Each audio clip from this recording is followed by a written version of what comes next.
اللہ تعالی ہم سے یہ چاہتے ہیں کہ جیسا صاف ستھرا دل میں نے تم کو دے کر دنیا میں بھیجا، کسی انسان کے دل پر پیدائش کے وقت میں ایک بھی دھبا نہیں ہوتا۔ اللہ تعالیٰ یہ چاہتے ہیں کہ میرے بندوں اور میری بندیوں، میں یہ چاہتا ہوں تم سے کہ یہ دل نام کا جو نازک حسین آبگینہ میں نے تم کو دیا ہے،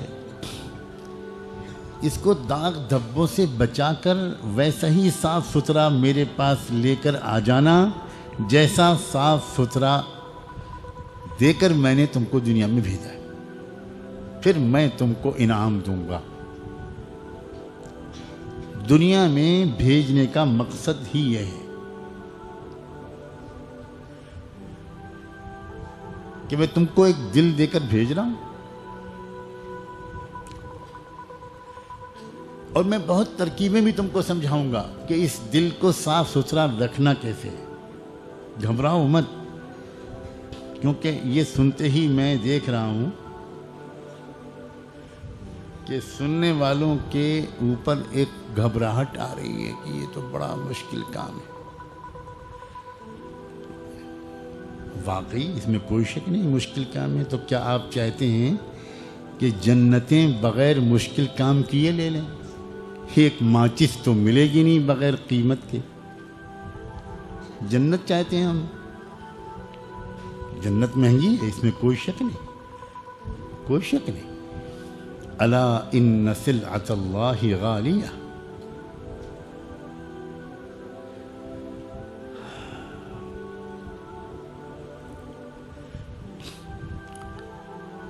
انسان جب اپنی عقل سے سوچتا ہے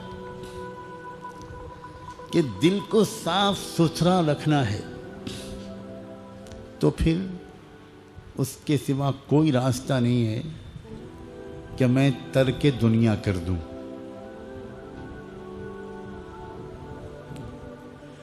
نہ گھر، نہ بیوی، نہ بچے، نہ کاروبار، نہ الجھن، نہ کچھ، کہیں دور پہاڑوں میں جا کر بس جاؤں، چاہے پتے چبانے پڑے، چاہے بھوکا رہنا پڑے، ننگا رہنا پڑے، اس کے بغیر میں اپنے دل کو دھبوں سے بچا نہیں پاؤں۔ جب عام انسان اپنی عام عقل سے اپنے دل کو ہر داغ دھبے سے بچا کر زندگی گزارنے کا کوئی طریقہ سوچتا ہے، تو اس کی سمجھ میں سنیاس اور رہبانیت کے سوا کوئی راستہ نہیں آتا۔ یہ تو دنیا میں لوگ سنیاس لیتے ہیں مختلف قوموں میں، یہ کوئی برے مقصد سے نہیں لیتے،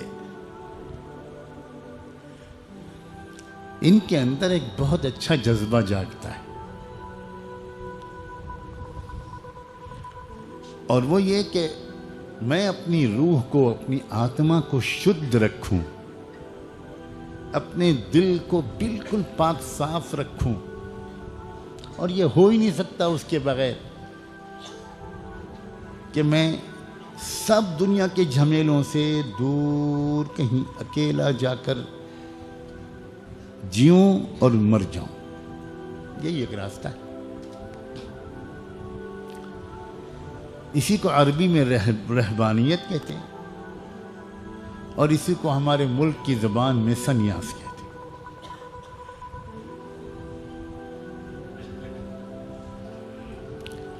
اللہ تعالیٰ کہتا ہے کہ یہ تو تم نے خود اپنے لیے راستہ سوچا ہے۔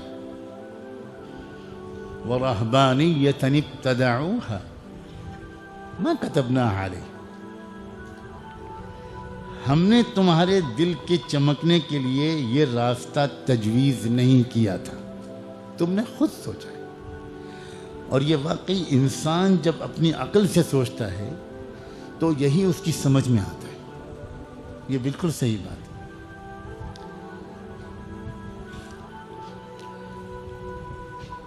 اب دوسری طرف، ایک طرف تو اللہ تعالی ہم سے یہ مطالبہ کرتا ہے کہ ایک بھی دھبا لے کر میرے پاس واپس مت آنا، اور جب انسان اس کے جواب میں اللہ سے یہ کہتا ہے کہ اگر یہ بات ہے کہ بے داغ دل لے کر آپ کے پاس واپس آنا ہے، تو پھر آپ مجھے اجازت دیجیے، یہ گھر بار، کاروبار، بیوی بچوں، رشتہ داروں، خاندان، محلہ، پڑوس، ان جھمیلوں کے ساتھ میں اپنے دل کو دھبوں سے نہیں بچا سکتا۔ تو جواب میں اللہ تعالیٰ کی طرف سے پیغام آتا ہے کہ نہیں، خبردار، لا رہبانیت فی الاسلام، اسلام میں ترک دنیا حرام ہے، دنیا کو نہیں چھوڑ سکتے تم۔ کیا دلچسپ تاریخ ہے، بعض صحابہ کرام کے دل میں بھی یہ خیال آیا، اور واقعی جب انسان کے اوپر ایک نشہ سوار ہوتا ہے اور مزہ آتا ہے اور فکر ہوتی ہے، اہمیت کا احساس ہوتا ہے، تو اس کا دل چاہتا ہے کہ بھئی اب یہ سب چھوڑو۔ تو صحابہ جنگل میں تو نہیں جاتے تھے، اس لیے کہ اللہ کے محبوب کو چھوڑ کر وہ جا بھی نہیں سکتے تھے، ان کے چہرے کے دیدار سے تو ان کے دل کے چراغ روشن ہوتے تھے، لیکن انہوں نے چپکے چپکے یہ فیصلہ کیا کہ میں مستقل روزے رکھوں گا، مستقل، اور پوری رات محبت کا اظہار اپنے اللہ کے سامنے کروں گا۔ اس طرح میں رہتے ہوئے مدینے میں ترک دنیا کر رہا ہوں، کروں گا۔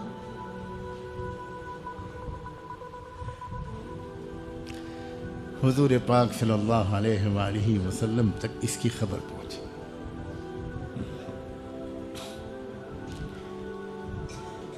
تو آپ نے ان کو سمجھایا کہ دیکھو، تمہارا مقصد بہت پیارا ہے، لیکن تم اس پر غور کرو کہ میں جو طریقہ سکھا رہا ہوں قول اور عمل سے، اس طریقے پر پورے چلو گے تو دنیا میں تمام ذمہ داریاں ادا کرتے ہوئے اپنے دل کو 100% دھبوں سے بچا لے جاؤ۔ واہ رے محمد الرسول اللہ، کیا احسان ہے، کیا معجزہ ہے۔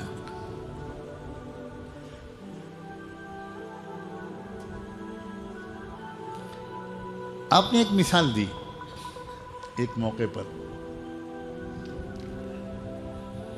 کہ یہ بتاؤ کہ تم میں سے کسی کے گھر کے دروازے کے باہر بالکل قریب کوئی دریا بہہ رہا ہو اور تم دن میں 5 بار اس میں نہاؤ تو تمہارے بدن پر کوئی میل کچیل باقی رہے گا؟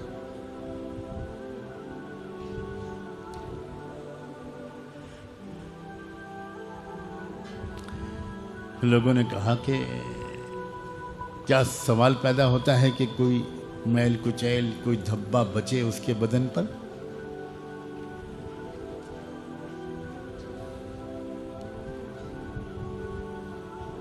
تب آپ نے فرمایا کہ جو 5 نمازیں تم کو دی گئی ہیں نا، یہ تمہارے دلوں پر بار بار لگنے والے دھبوں کو دھونے کے لیے۔ بے شک میں جانتا ہوں کہ تم جب دنیا میں مشغول رہو گے تو کبھی غصہ بھی آئے گا، کبھی کچھ زبان سے کچھ غلط بات بھی نکل جائے گی، کبھی آنکھ کچھ غلط دیکھ لے گی، کبھی کچھ خیال غلط آ جائے گا، اس کا دھبا پڑے گا، لگے گا تمہارے دل پر۔ لیکن پھر تم اس کے بعد جو نماز پڑھ لو گے تو ان الحسنات یذہبن السیئات، وہ دھبا تمہارے دل سے دھل جائے گا۔ واہ رسول اللہ صلی اللہ علیہ وسلم۔ ہم بہت بڑا ظلم اپنے اوپر کر رہے ہیں کہ اپنی نماز کو بہتر نہیں بنا رہے، بڑی بھول ہم سے ہو رہی۔ یہ نماز کے باہر کے جو ذکر بتائے جاتے ہیں، چاہے وہ مراقبہ ہو، چاہے وہ تسبیحات ہوں، یہ اصل میں نماز کو بہتر بنانے کے لیے بتائے جاتے۔